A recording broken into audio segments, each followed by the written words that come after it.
Alright, Shalom, Shalom. Let's give all praises to Yahweh, Ba'ashem, Yahushua, Ba'ashem, Rakar Kadas, the apostles, great millstones. So I chase all you Akims and Aquas who making y'all vital living sacrifice and pushing the word. This children of the light, Yahweh Kanan. Brother Sharp. And you know, the year of El Datad prophecies, like he said, you got sellouts, prophecy, proselytes, and it's popping. So, you know, we're going to expose Esau and his world once again. The little Edomite white boy, he had a show that go back 19 years. He died a couple of years ago. What's his name? His name is Trevor. Yeah, Trevor, and what was the name of his site? On the YouTube channel. Yeah, kind of. He got a lot of things that he exposed throughout the last 16, 18 years. His channel been up. He do skits of exposing the elites in their world, and we're gonna use a part of this and show you how, even though he bring in humor and it's supposed to be far-fetched, how it's reality. Mm-hmm. His name is Trevor Moore, and they say his YouTube called The Whitest Kids You Know. Yeah, pull up him real quick, Trevor Moore. They'll tell you when he died and shit. Trevor Moore, the whitest kid.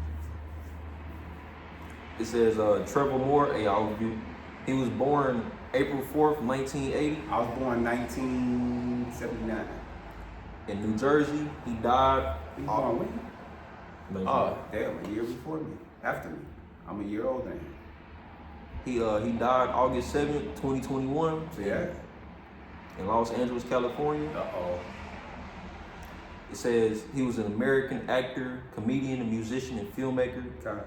He was the founding member of the sketch comedy group The Whitest Kids You Know. Yeah, and what we watching now, and I had Edomite at work show me this.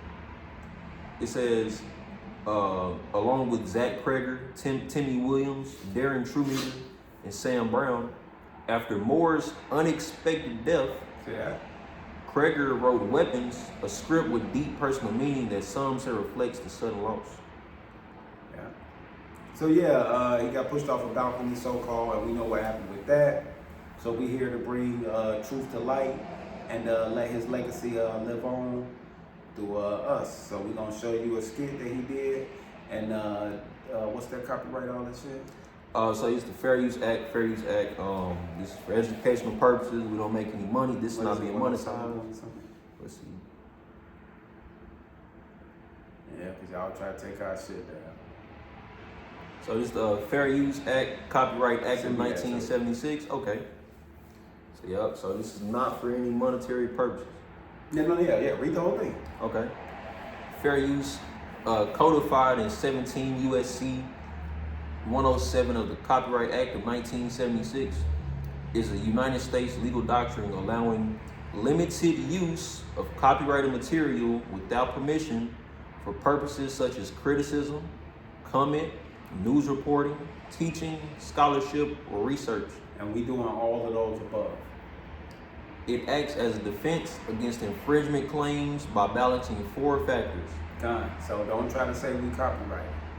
Purpose, nature, amount, and market effect. Done. Now let's go into his video real quick. Y'all pay attention. Want me to hold it? Okay. Is everyone doing it? High five. Oh, there we go. I work in television on a comedy show. Does anybody here want to work in television when they grow up? Okay. Who likes comedy? Who's the class clown? Joey! Joey's the class clown? I saw Sarah at recess, and this is what her face looks like.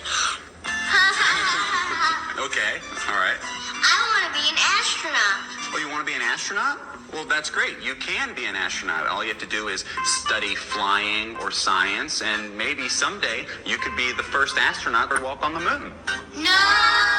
He already was an astronaut who first walked on the moon.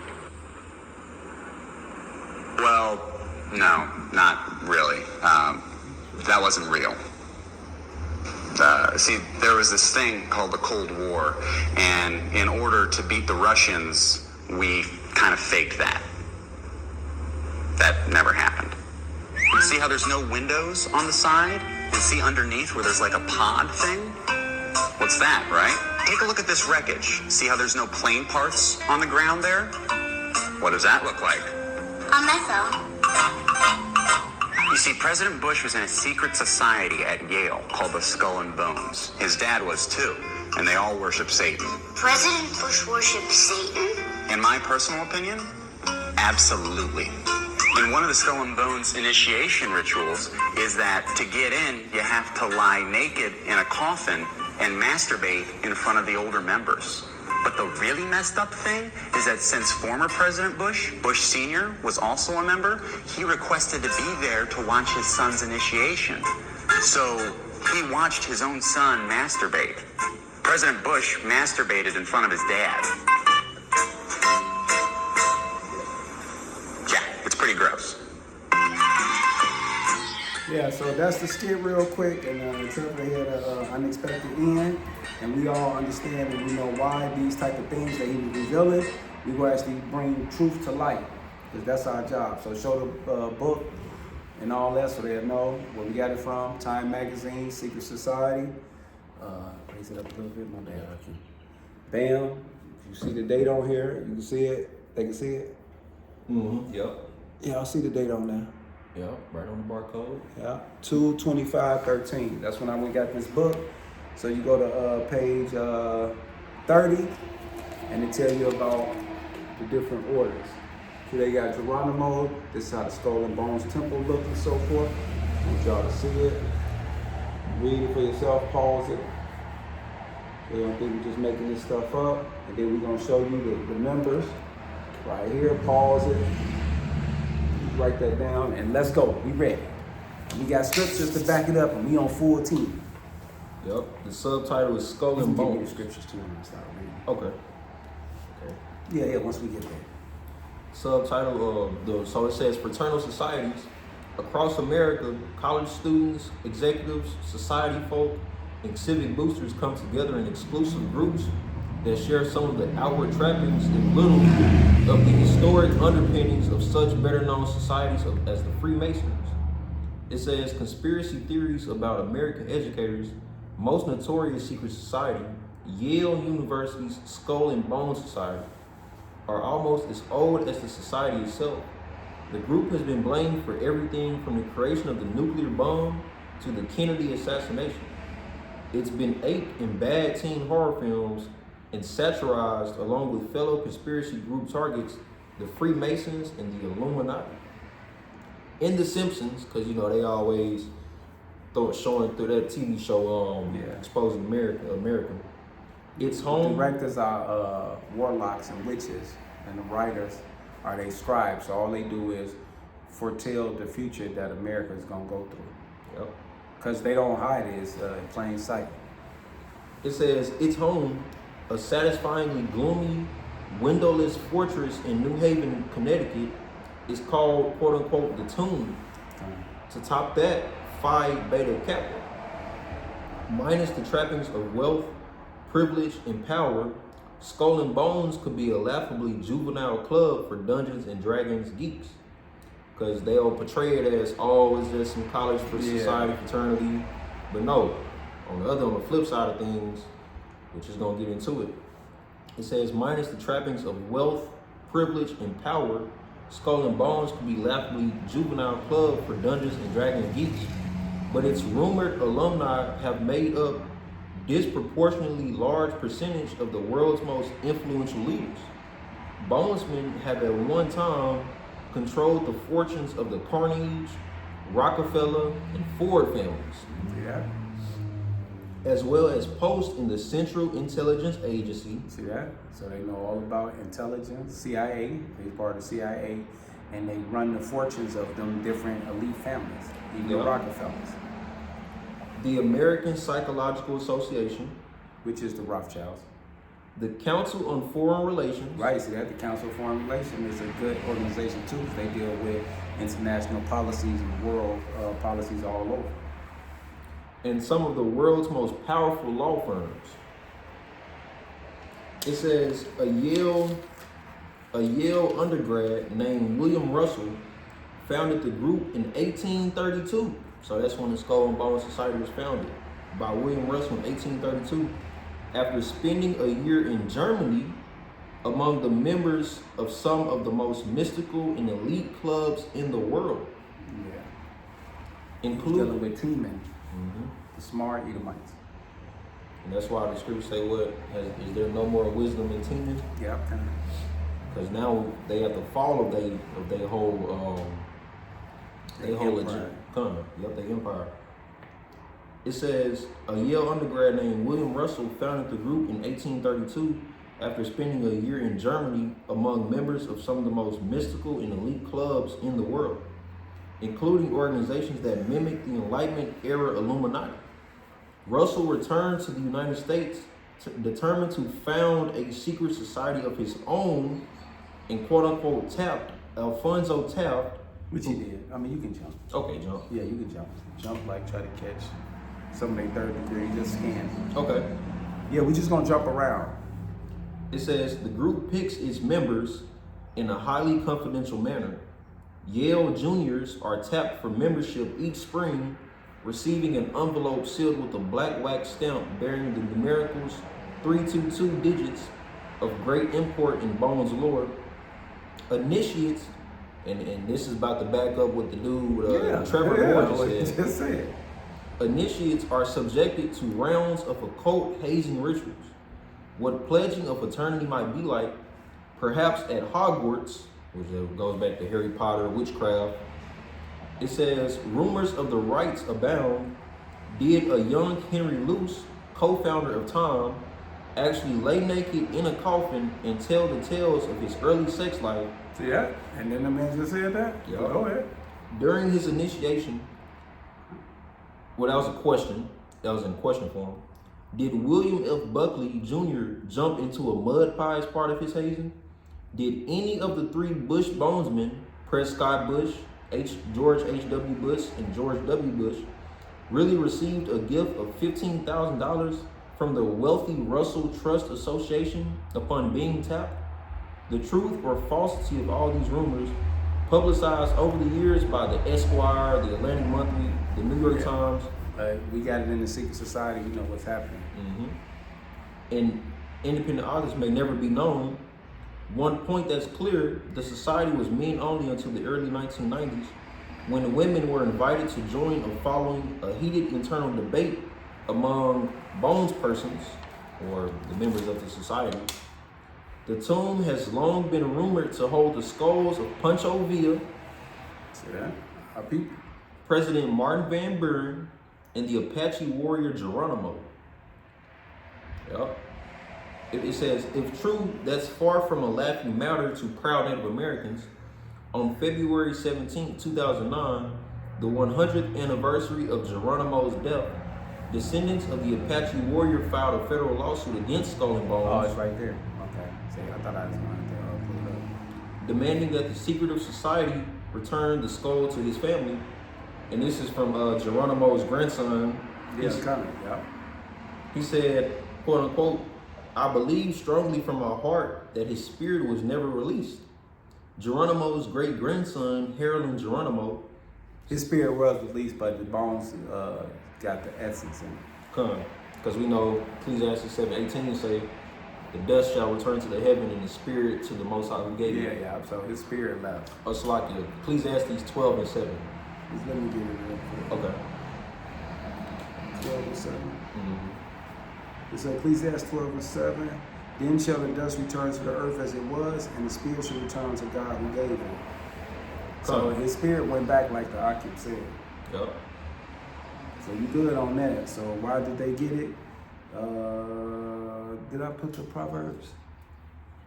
6 and 13. No, not that one. That's the one about that week what they. This one I had before that. Damn. KJV, the essence is in the bones. In the King James Version, bones. It's Proverbs something. No.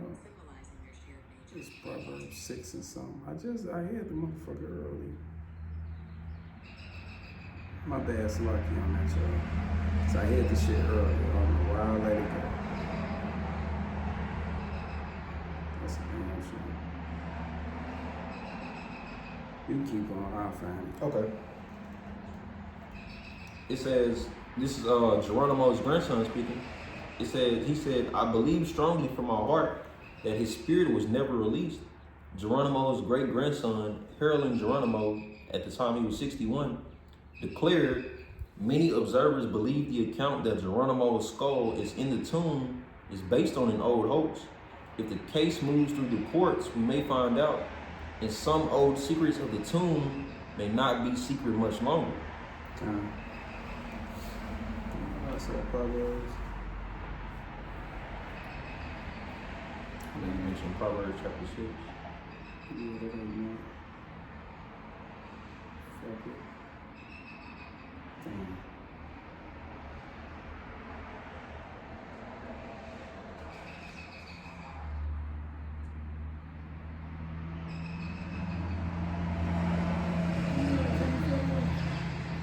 Okay. Yeah, I can't find it. Okay.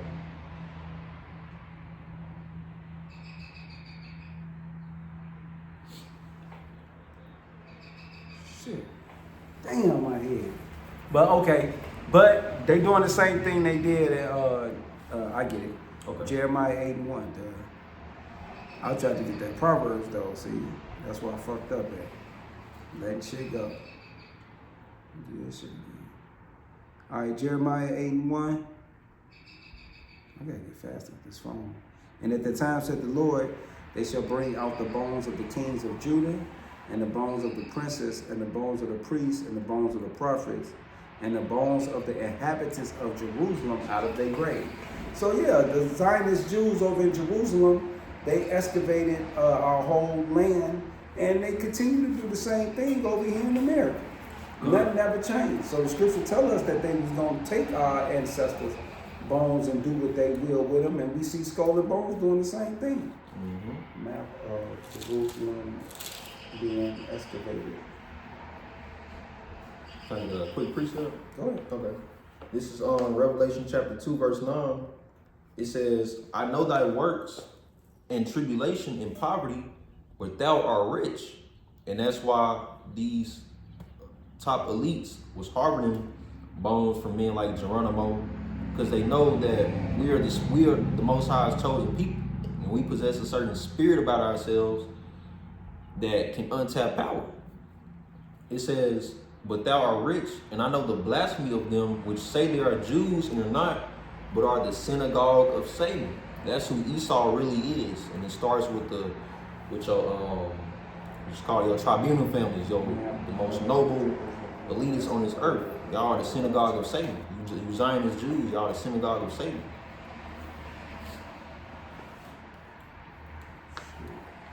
So hey, once you truly know who is who, then you get to understand why they do certain things, right?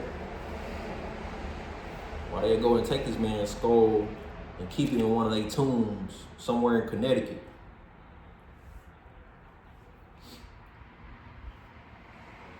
Because they use their powers on the left-hand side to perform wickedness. Yeah, I can't find it, man. They be pulling shit down, boy. I can't find shit, but okay.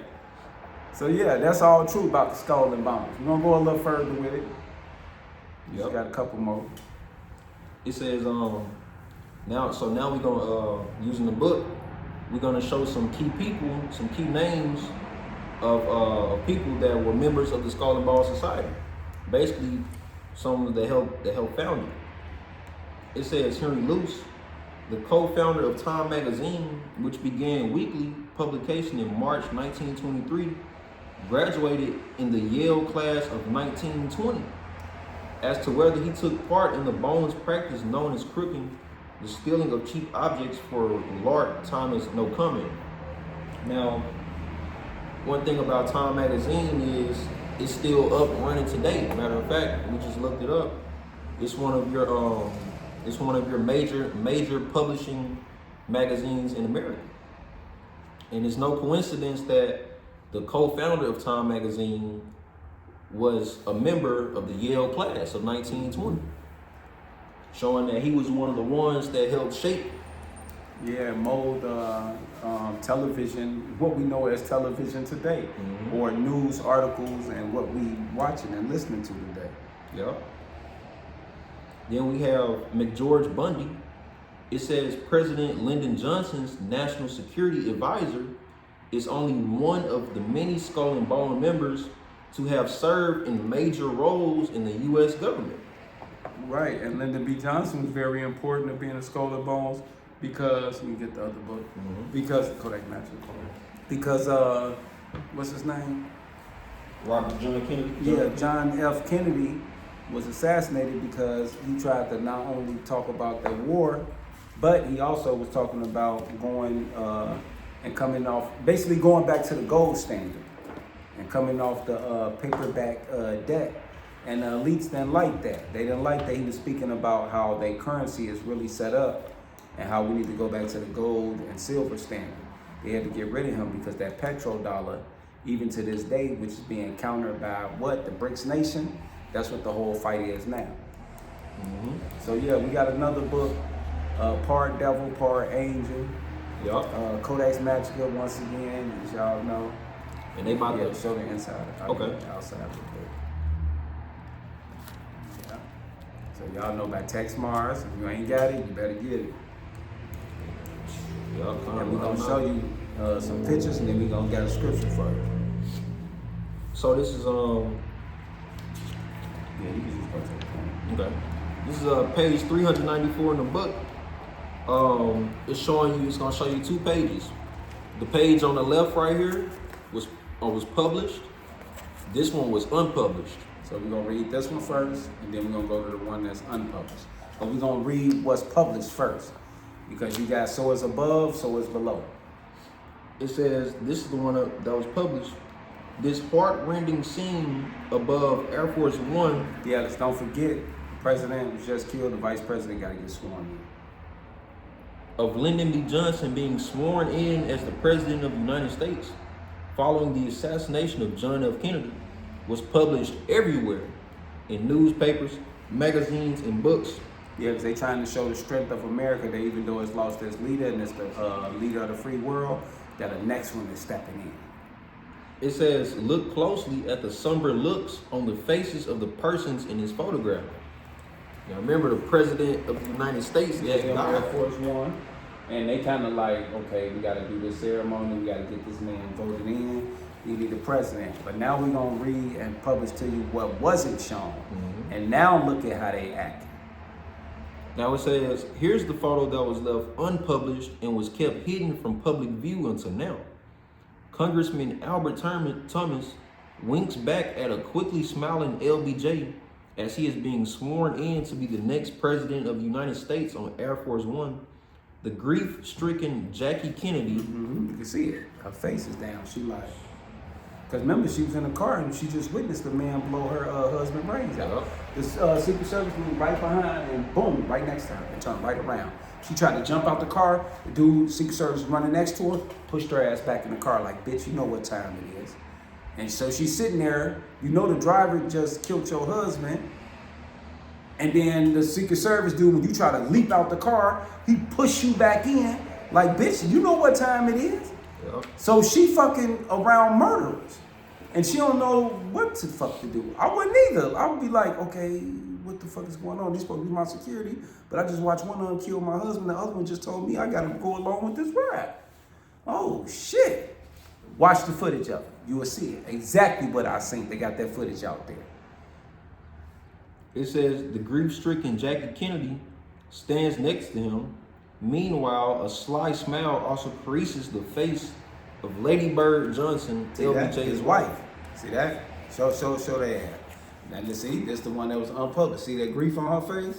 See his wife smiling? See he looking back smirking at this guy? See that? It just gave the whole picture. So Proverbs 6 and 12, a naughty person, a wicked man, walketh with a forward mouth. He winketh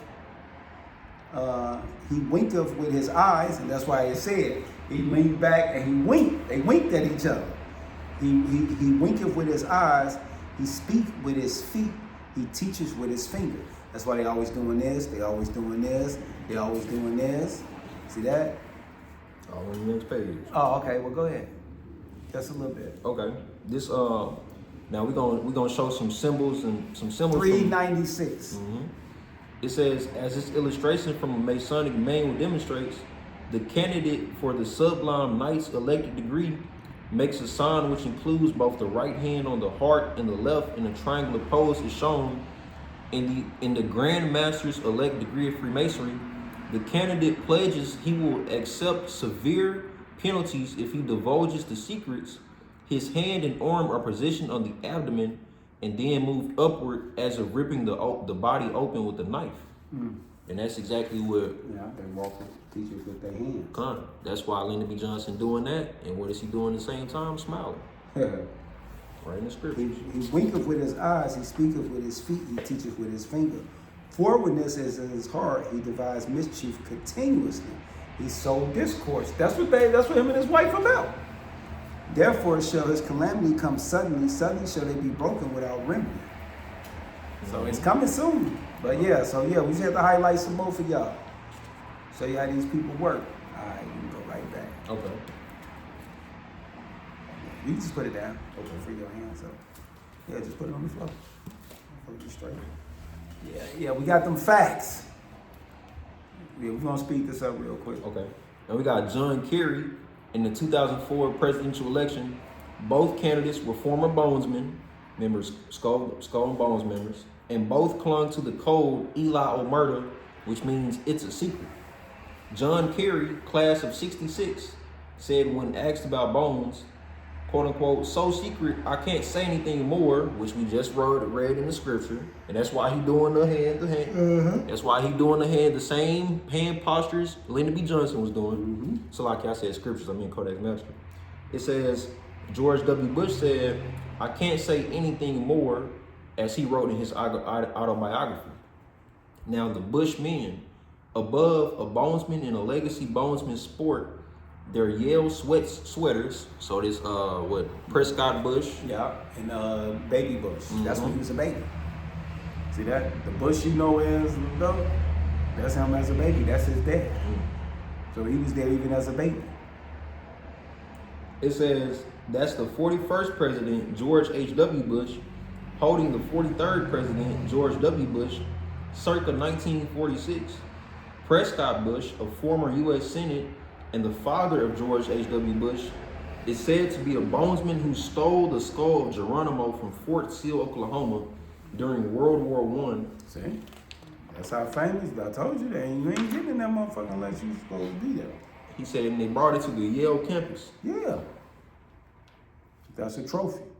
All right, now we're going to go to the Bohemian Grove, and we're going to be quick. Jump around, too. Okay.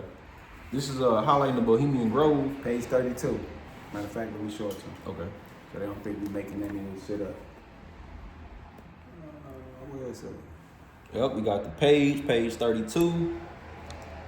And then we got the title, Bohemian Grove. Right there. You see him.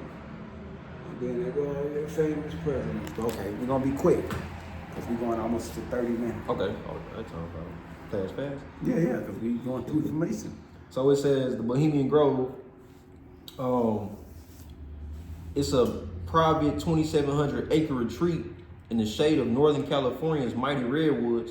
The male-only 2-week encampment kicks off each year with an elaborate hokey musical presentation whose theme is the cremation of care. Now let's see. What follows is a celebration of male bonding and networking that resembles a Sunday golf outing among executives on steroids. A great deal of alcohol is consumed, and according to many reports, is subsequently voided via al fresco public urination. It says Richard Nixon, the former president, once was caught on tape describing the Grove as the most faggy. He said the most faggy goddamn thing you can imagine. It appears his care failed to ignite. It says, like Yale's University Skull and Bone Society, I'm gonna read that slow. Like Yale's University Skull and Bone Society, the Bohemian Grove is often credited by conspiracy theorists with possessing a grip on power far in excess of reality. But there is no denying that this bastion of wealth and power represents a privileged oligarchy where women and most Democrats are not welcome.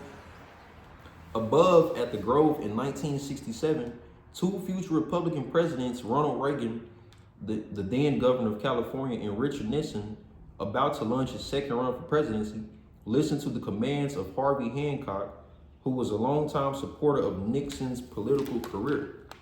Yeah, I showed it to them. Okay, come on. Yeah, they got to see it. That's a famous picture. All right, we got one more section about the women, and then we're going to finish. But we're going to interlude you Black, Latins, and Native Americans in here, too, especially starting with the tribe of Judah. Okay. Just this, and then the fraternal, that's it. Okay. So we got page 33, is collegiate societies. The closest many Americans ever get to joining a secret society is membership in a college fraternity or sorority, which y'all know is Alpha Kappa, Alpha Sigma Steve Delta. Coakley broke the story of that, of the Boulay Society. Come. So you gotta watch on that. The outer circle. Right now we're reading about the inner circle. It says such groups share some aspects of more traditional secret societies, exclusively secret balloting for entry and elaborate initiation rituals. Among the first such groups is Kappa Alpha Theta, the oldest Greek letter fraternity for women, founded in 1870 at DePaul University in Indiana. And this is what they look like. Yeah. Mm-hmm. Now we're gonna show you Blacks, Latins, and Native Americans, starting with Judah. But remember, you got the Mexicans Okay. in your phone, so we can show them class. Then we just read this Ephesians. Okay. Right there, right there. It says, So this another book, real quick, let me show it to him. okay. Y'all ain't got this one either, you can't get it, trust me. Another secret society.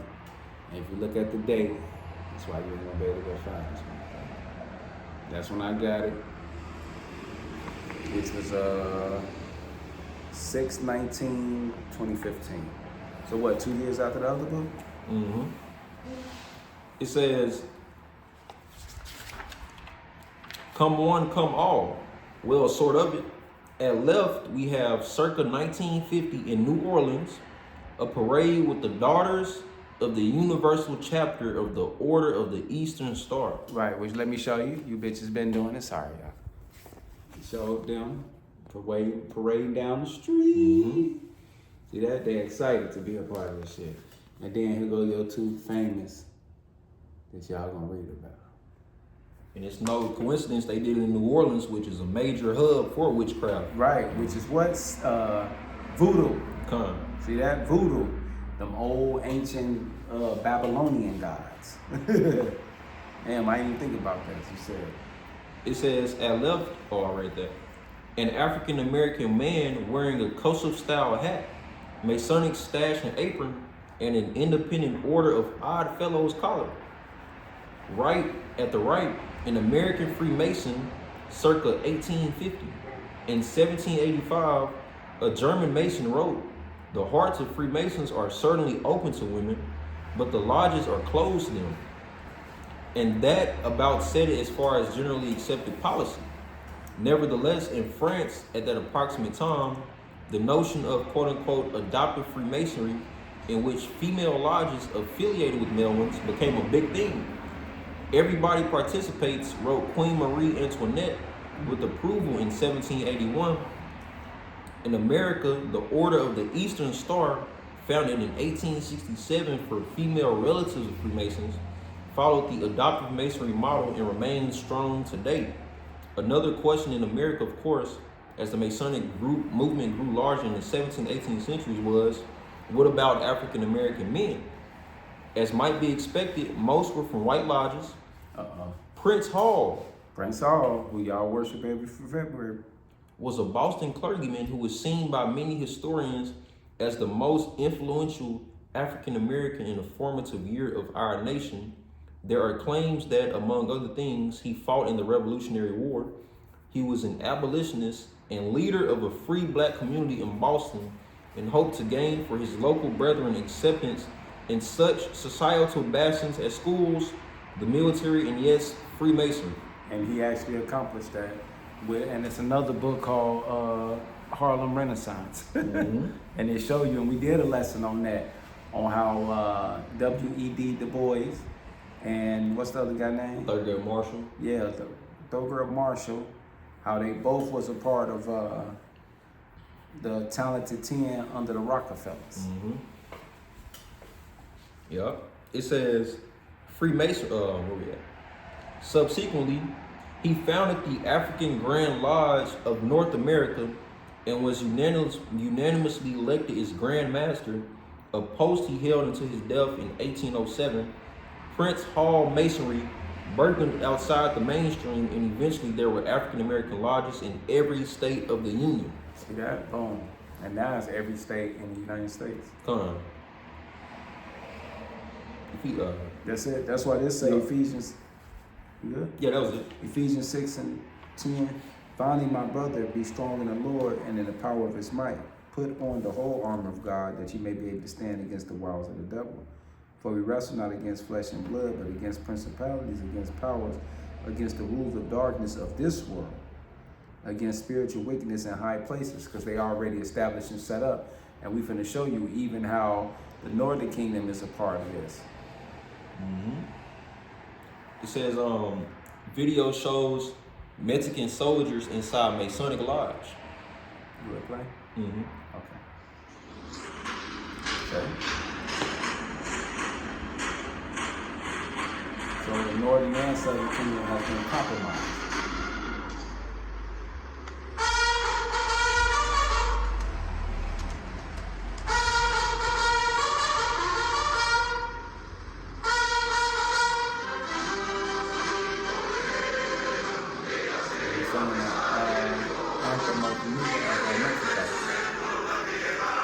These are your senators, your leaders of the world.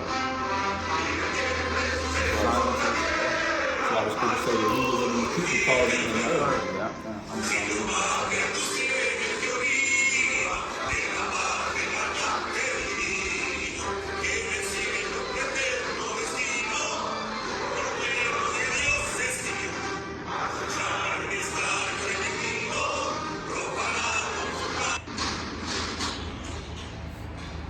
So just when you thought, or if you didn't know, yes, Issachar, they down with it too. Yeah, Like Northern you and Southern Kingdom. come on. This Isaiah 9:16, for the leaders of this people cause them to err, and they that are led of them are destroyed. See that? Therefore the Lord shall have no joy in their young men. That's why they be dying like that. Right. Neither shall have mercy on their fatherless and widows. For everyone is a hypocrite and an evildoer. See that? They go to church. I believe in Jesus and Christos. But then you worship Satan Monday through Friday at your jobs. And every mouth speaketh folly. See that? For all this his anger is not turned away, but his hand is stretched out still. Right. Because 2/3 of Israel just keep doing wrong. Yeah, they hypocrites. No, because they hypocrites. Yep. This is showing that a nice percentage of our people worship Satan. They worship these different gods and these sororities and these Sigma Pi Delta Alpha, and they are part of these lodges. Come on. And like you said, like a week ago, America has dumbed it down to where anybody can like be their own demigod. You know, it's always somebody to look up to, a content creator or See that? Every time. right. To where they got kids nowadays, they don't even go outside. They want to watch 2-hour video of somebody else outside. Come. You know, going across the world and doing all this. Yeah, just sitting there being dumbed down. And that's why the scriptures say these people speak folly, because Yeah. you don't have that knowledge. Yeah, kind. The leaders cause you to want to just folly all day. But a real leader be like, come on, man, get up, let's do something. What was that, Ephesians? 6:12. Yes, I gotta finish it. Okay. Ephesians, because this is what we wrestling against. Ephesians 6:12. For we wrestle. Put on the whole armor of God, that you may be able to stand against the wiles of the devil. For we wrestle not against flesh and blood, but against principality, against power, against the rulers of the darkness of this world, against spiritual wickedness in high places. See that? And all these people are high places. These not no low budget ass. We talking about Prince Hall Mason. We talking about the Eastern Stars. We going back into Skull and Bones. We talking about Geronimo. We talking about motherfucking presidents. Boy, we ain't talking about nobody who on some lit shit. Right. You ain't never 50 Edomites in the cave. They ain't talking about nothing. They talking about something major. And these are major rulers of industries. Whether it's steel, whether it's entertainment, whether it's motherfucking any of that shit. Construction. These are the movers and the shakers. He go Thurman Marshall right there. See that? These the movers and the shakers. Look, Al Capone was a part of their shit. See that? It says it's good to be a Mason, and here we have a gallery. So basically, it's gonna show you all Masons on different worlds that they in. I'm gonna show it to y'all. Then I'm gonna let the brother read it. Then we're gonna end it. But yeah, look at some of these pictures. Some of these people y'all know, some y'all don't know. Al Capone, right in the middle with the gun. You'd be surprised that he even on that. Like, Mark Twain, right? See that? Baseball players and shit. But he finna say it, and then we done. After that, solo on. We got Mark Twain, automaker Henry Ford. See that? We got magician Houdini. Don't everybody know Houdini, right? You know he's a Mason. It says we got J. Edgar Hoover, the FBI chief, Supreme Court Justice Thurgood Marshall. Yeah, the black dude, the first Supreme Justice black guy. Yeah, he was a Mason. The very impressive Chicago Masonic Temple, which was built 1891 to 1892. See that? Big as fuck. And I didn't even know that was no damn Mason temple. They got a whole building. I wonder where that motherfucker's at now. I'll do my phone afterwards. My phone can pull that shit and tell me where that's located at. That's called. Yep. But yeah, kind of. So, yep. Same. So with that, shalom. Shalom. Yep.